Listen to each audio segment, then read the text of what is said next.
नवरात्रि के 5वें दिन माँ के पंचम स्वरूप माता स्कंद माता की पूजा अर्चना की जाती है। माँ अपने भक्तों पर पुत्र के समान स्नेह लुटाती हैं। माँ की उपासना से नकारात्मक शक्तियों का नाश होता है। माँ का स्मरण करने से ही असंभव कार्य संभव हो जाता है। भगवती के स्कंद माता स्वरूप की उपासना नवरात्रि की पंचमी तिथि पर विशेष रूप से की जाती है।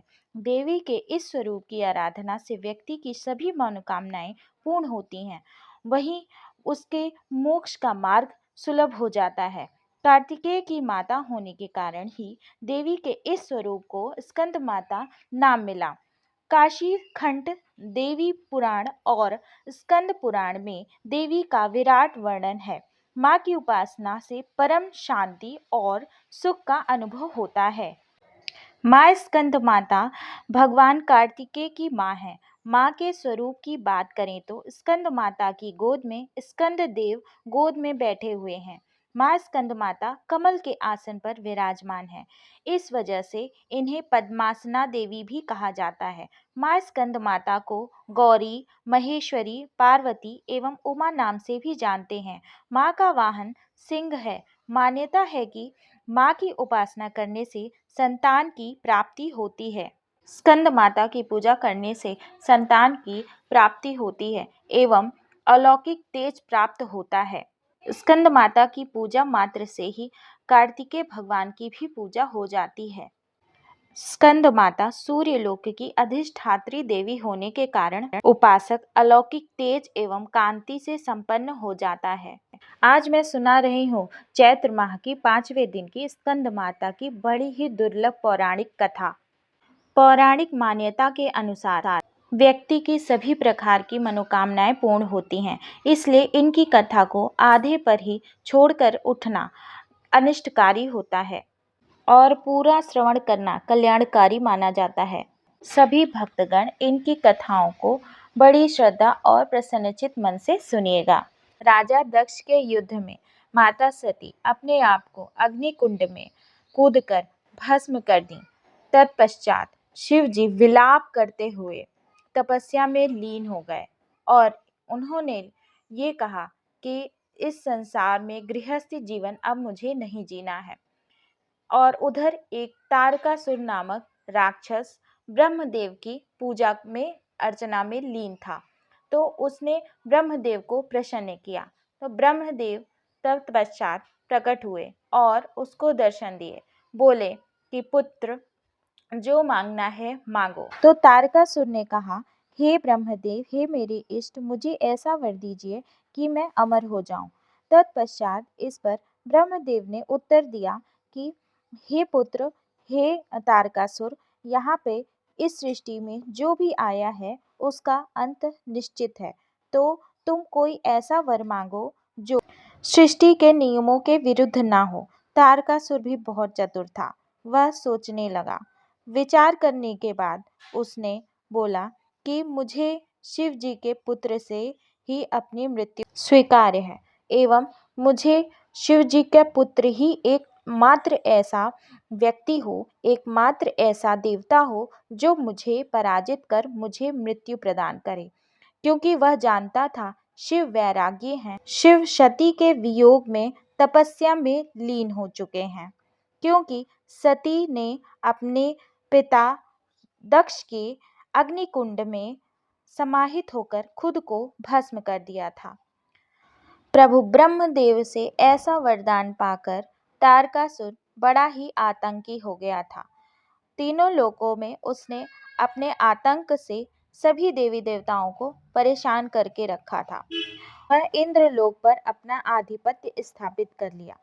सभी देवता उससे परेशान होकर के ब्रह्मदेव के पास इस समस्या का समाधान पूछने गए। तत्पश्चात ब्रह्मदेव ने सारी कथा सुनाई कि तारकासुर ने किस प्रकार उससे वर मांगा है।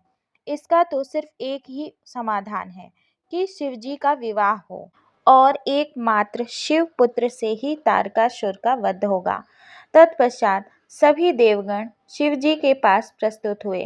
पहले तो शिवजी को मनाना अत्यंत ही कठिन हो रहा था, क्योंकि शिवजी ने सती के वियोग में वैराग्य धारण कर लिया था, लेकिन देवताओं की समस्या को देखते हुए विवाह के लिए मान गए। उधर पार्वती जी का जन्म हिमालय की पुत्री के रूप में हुआ था और हिमालय की पुत्री पार्वती जी ने शिव जी की तपस्या करना शुरू कर दिया।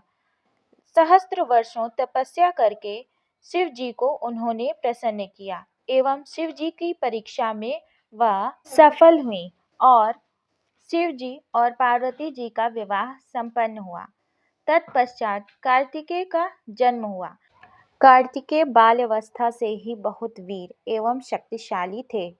माता पार्वती ने स्कंद माता का रूप धारण कर कार्तिकेय को अपना शिष्य बनाया। उन्हें अस्त्र शस्त्र की शिक्षा दी। क्योंकि माता प्रथम गुरु होती है, इस वजह से माता ने स्कंद माता का रूप धारण करके कार्तिकों को शिक्षा प्रदान की।